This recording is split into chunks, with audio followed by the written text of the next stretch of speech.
Hey gang, how's it going? Hope you all having a fine day or night. Back here with my homemade 3-inch.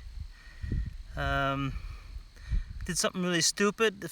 Turns out I had wrong firmware flashed on the board. I flashed the omnibus F4, but it's supposed to be the DYS F4 Pro. So I'm hoping that's going to fix that strange min throttle fluttery jitteriness. So yeah, we shall see. Okay. So yeah, beautiful night but a little bit of wind. So we get a few batteries in before the sun goes down. Enjoy. Cheers.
Alright gang, that's a wrap up for tonight. Definitely flying better with that right firmware flashed on the board, like I should have done in the first place. Well, that'll get you. Read the manual, folks. Anyway, yeah, a little bit windy, so still not perfect on 4S, but a lot better. So I'm happy about that. Yeah, it's getting late. I'm gonna go home to bed, and see you next time.